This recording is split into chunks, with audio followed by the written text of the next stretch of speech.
looked at? Okay, the Ghana Cleft Foundation operates on these children with cleft for free, and cleft is a deformity that affects children from younger age. So it's very sad that these children have these deformities and they are not cared for. So in a way to help and raise funds for these children, decided to hop on a bicycle and raise funds for this foundation so these smiles can be restored. So you want to restore smiles? Yes. So that's why you chose the cleft. Ghana. Now, how does hopping onto a bicycle or riding a bicycle help raise funds? Can you clarify that for us? Yes, in a way, everybody wants something unique to do to raise funds for someone, and I don't think I will be able to raise enough funds if I drove in a 4-wheel drive and told you I'm raising funds for a foundation. So to do something unique, extraordinary, apart from music and singing competitions, that's why I decided to use a bicycle. Right. So, but isn't that more difficult? I mean, for instance, if you're using a car, you could reach, more people. You could go further. How did that work? A bicycle? Yes, that would have been perfect for anyone fundraising across the country. But using a bicycle, I wanted to challenge myself and set up a record or history so I wanted to explore Ghana aside Accra, Kumasi, Takoradi that I've been, then know about other places on a bicycle and feel the pain. So on the bicycle, there's much freedom. You can interact with people when you're on the road. You can stop at any time, take a picture, record unless you are in a car. So the money that I'll use for a phone, I'll just feed myself and ride on. So becoming the first person to ride across the country is something great for me aside fundraising for the foundation. Right. Now let's talk about how did you actually raise money? How? Okay, initially, I raised money by meeting people and talking to people on the road, and most of the time I use social media a lot. Okay. So I post something on Facebook or Twitter that I'm being at this place. So if you can join me, you can help me with your donation. So I just write to your place and I meet a lot of people. So I meet people on the road and I use social media to raise some of the funds. Okay, so was there like a bank account or something that people had Yes, people donated to the Cleft Foundation's account. Okay, so it's a collaboration between you and Cleft Foundation? Yes, I wrote to the Ghana Cleft Foundation to seek their permission to fundraise for them. So they accepted and directed every donation to be sent into the Cleft Foundation's account. So that was what was done. So everything you received went directly to not to you? Yes, to the Cleft Foundation. Now you did mention that you met people in your travels. And first of all, where did you go exactly, specifically? Okay, so I would want to talk about where I slept. So let me see. So from Takoradi, Aguna. You started in Takoradi? Yes, Takoradi, Aguna, Takwa, back to Takoradi again, Cape Coast, Accra. All on a bike? All on a bicycle, yes. Wow. Cape Coast, Accra, the Accra to Ho, then I met One Love Kobolo.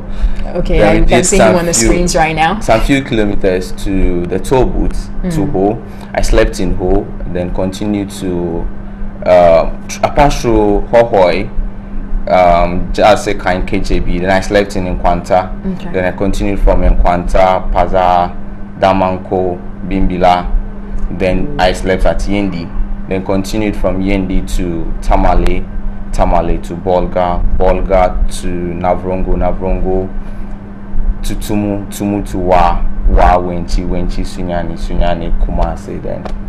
I'm literally like gaping right now because I can't imagine you. I mean, I know back in the day people used to walk those distances, but for you to actually do that on a bicycle, not even a motorbike, but a bicycle. Yes, on a bicycle. So so from Kumasi to Koforidua, Accra then.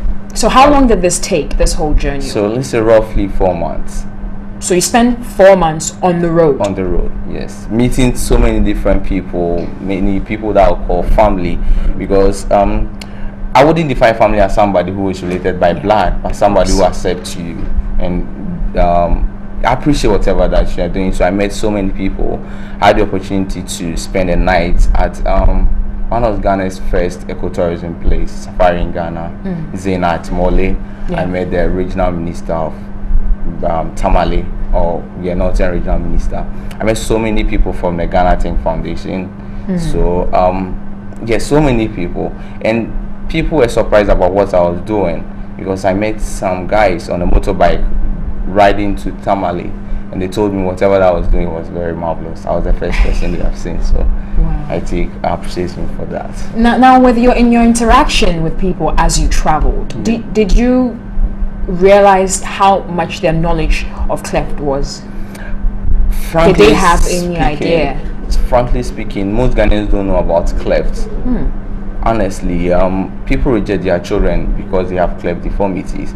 So people ask me, what is it about? So with the help of Ghana Think Foundation, organizers of Barcamp, we had an online chat on Twitter which we trended. Then we educated more people about what cleft is and what brings about this and how much it costs. So so I do talk to people about cleft. Aside raising funds, I raised awareness as well. So that was what I did over the 4 months on bicycle. So you were some sort of like a cleft ambassador, sort of. Something like, let me say it that way. Okay. Well, now unofficially. Okay. Now, how has the response been? It has been good. At the initial, it wasn't that much big.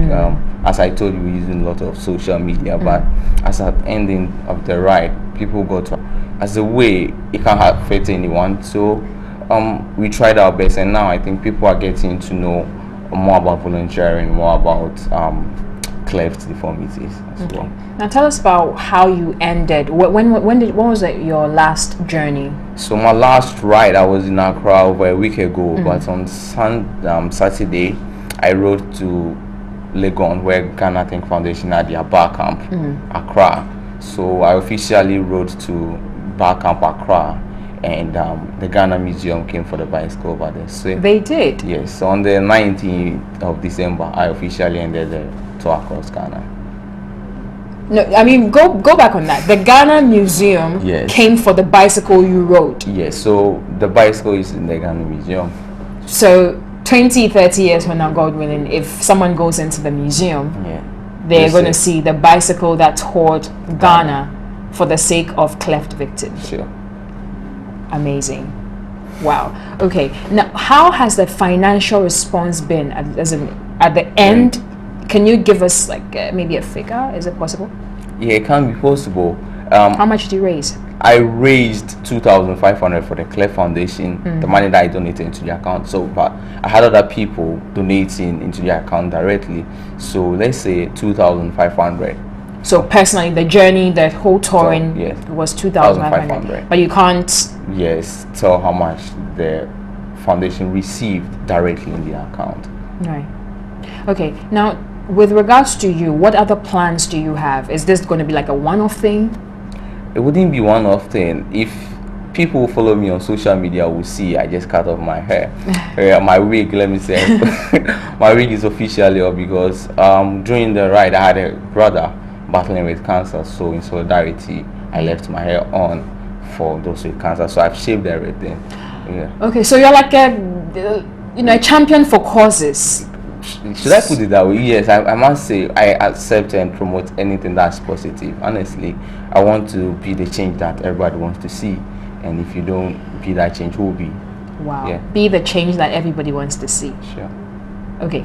So any other course next, or what's next? Yes. Any plans? Plan next. I want to go to school, get some formal education. Then. Well, what level are you? Okay. Planning. You're still planning. So Ghana, Burkina Faso, Ivory Coast, Liberia, Sierra Leone. So that way, down South Africa will come from the east, somewhere west. They will end in Ghana. So planning on it. Okay. So I mean, what did you personally gain from this experience? Personally, it cannot be monetary, but something. No, why can't it? I mean, didn't you get like any personal gifts and Yes, I did, but I'm not talking about the monetary aspect. But for me, the fulfillment of doing or achieving what I wanted to, and touring across the country. There are so many places. Initially, when I was going to Bolga, I thought Bolga would be a place that I'll see cattle, then a desert area. But I was shocked when Fountain Gate welcomed me in Bolga. I saw traffic lights and said, hey, this is Bolga. So I called home and said, oh, Sister Post, I'm in Bolga. I said, hey, Kwesi, show you. Like, be careful. I heard they are fighting there, but that wasn't true. So touring across Ghana, I've learned a lot personally. I've met so many people, so many things that I wouldn't even learn in the classroom. Right. So what are we telling our young people out there? Okay, I would like to tell everyone out there that if you want to be the change that you want to see. And there are so many volunteering opportunities in this country. As a youth, we have this time to do something for ourselves. So take up these voluntary organizations. We have Latitude ICS in Ghana. Search for them on Facebook. You have the Ghana Think Foundation. There are so many volunteer opportunities. Great nations were built by voluntary actions of individuals, and there's so many forms of volunteering with your life without getting monetary returns. So do something for a great nation that you want to be part of. Thank you. Well, like he said, great nations were built on voluntary actions. We've had in the studio Reuben Griffiths Bekoy. He has been around the country to raise funds for cleft victims, and you are an amazing guy and you're inspirational to us all, and I hope we can all do something in a little way to brighten someone's day and someone's Christmas and someone's life in general. This has been New Day.